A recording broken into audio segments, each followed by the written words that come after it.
Hey everyone, and welcome to What Did I Miss?, where today I'll be breaking down the 7th episode of the final season of Star Trek Picard, titled Dominion.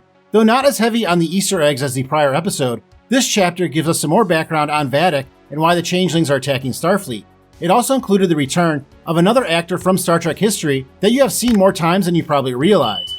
The title of this episode, Dominion, is a reference to the Dominion War that occurred between the Federation and various other allies against a sovereign force from the Gamma Quadrant, and how the effects of this war are still being felt on both sides. These events were told throughout the run of the series Deep Space Nine, especially from about the 3rd season on. The Changelings, or Founders as they were called as leaders of the Dominion, conquered or otherwise controlled many species in the Gamma Quadrant, then brought them together into one military force and attempted to conquer the Alpha and Beta Quadrants as well.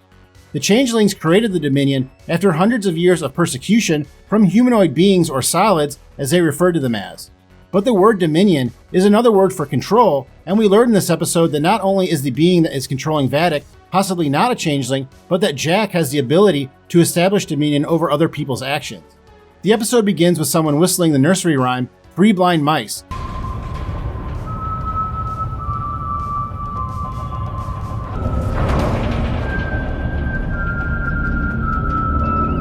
Which we learn later in the episode is being done by Vadic. The song was written in the 17th century and was thought to be about Queen Mary I killing 3 Protestant priests due to their religious beliefs, which is why they are referred to as blind. However, when the story was published, it ends with the mice using a tonic to grow new tails and recover their eyesight, and then living happily ever after. Vadic is probably fond of this fable because it is similar to how she and the other changelings were captured and tortured by Starfleet, but then escaped and grew new faces, so to speak.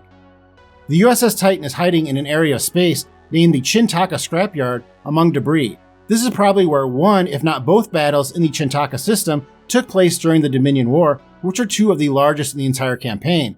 These events took place mostly in the Deep Space Nine episodes Tears of the Prophets and The Changing Face of Evil. Seven is on the Titan talking to someone that she thinks is her old friend Tuvok, who is once again played by Tim Russ. Before starring as the Vulcan security officer on Voyager for 7 seasons, Tim Russ had appeared as other characters on Star Trek. His first role in Trek was as a mercenary in the Next Generation episode Starship Mine, where he did not play a Vulcan, but was subdued by a Vulcan neck pinch from none other than Jean-Luc Picard. In that same year, Mr. Russ would also play a Klingon mercenary on the Deep Space Nine episode Invasive Procedures, and then a year later would be a background actor in the film Star Trek Generations. But still, and much to the dismay of Mr. Russ, he's probably best known for his role in another sci-fi project, the film Spaceballs. We ain't found shit. Tuvok took a special interest in Seven and befriended her after she came on Voyager. Seven mentions them playing the Vulcan strategy game Calto, which is something seen in the Voyager episode, The Omega Directive. Seven is also able to discern that this is not Tuvok and says this. A Vulcan would never go to Acklyon 7 after the anti-Kolinar demonstrations. Kolinar is a Vulcan ritual wherein a Vulcan will attempt to purge all emotion, and Tuvok at one point left Starfleet for a time to immerse himself in it. In the original Star Trek motion picture, Spock was seen taking part in this ritual at the beginning of the film. After the intro, Picard, Dr. Crusher, and LaForge discuss how to fight the Changelings, and the Doctor admits that she is thinking of creating a biological weapon, similar to the morphogenic virus that Section 31 created during the Dominion War that threatened the entire Changeling population. Eventually, a cure for the virus was created by Dr. Bashir on DS9, and after it was given to Odo, he then was able to pass it on to the female Changeling and the Changelings in the Great Length. Events that occurred throughout much of the later seasons of the series Deep Space Nine, and that Vadic also references later in the episode. I know that this is an extreme summation of these events, but if you would like to know more, I suggest you check out my video on the Changelings and their history that I released earlier this year. This isn't the first time that the morphogenic virus has been brought up on the season of Picard, and has done so here to foreshadow the eventual reveal later in the episode that Section 31 is also responsible for the evolution of the Changelings introduced this season. Picard and LaForge want to understand why Picard's body was taken from Daystrom Station and think that Data may be able to help them. After the new Golem body, known as Daystrom Android M510, is activated by Lieutenant LaForge, Data's personality is the first to emerge. He asks about a ship named the Scimitar, which is the ship that Shinzon was in command of in the film Star Trek Nemesis. In the climax of that film, Data was forced to sacrifice his life to destroy the ship and save the crew of the Enterprise E.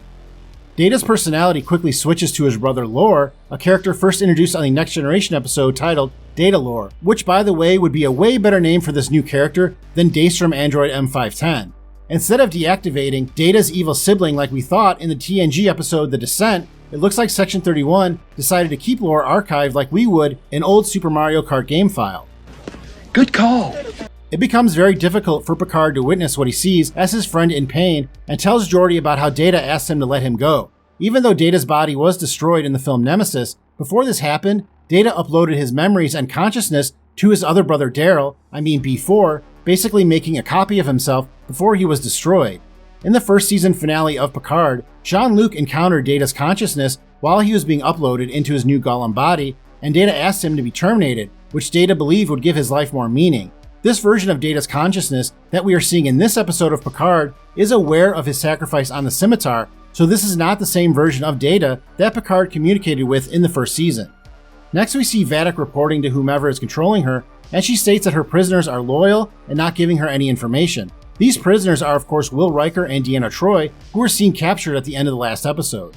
This entity, which is listed in the captions as the Face, is able to hurt Vadic and seems to imply that they are not a changeling themselves. As I mentioned, the Dominion were a conglomerate of alien species controlled by the Changelings, but this season, it looks like it is the Changelings that are being controlled by another alien race or being. Back on the Titan, Jack and Sydney continue to flirt, and eventually Jack is able to read her thoughts. It is quite obvious by this point that Jack is not what he seems, and reading minds seems to be a new talent he picked up. Mind reading is not actually as uncommon as you would think in the Star Trek universe, and Vulcans and Betazoids are two of the larger and more well-known alien races that have this ability. After a game of cat and mouse, Vadic and members of her crew are cornered on the Titan. Vadic reveals to Picard and Dr. Crusher that Starfleet, and more specifically Section 31, are responsible for her evolution. During the Dominion War, she and 9 other changelings were captured and experimented on during something she calls Project Proteus. Proteus is also the name of a deity from Greek mythology that is known for being able to change his shape like the changing nature of the sea. Vadic seems to reference this directly later in the episode when she addresses the crew. To be mutable, fluid, means knowing what the river knows.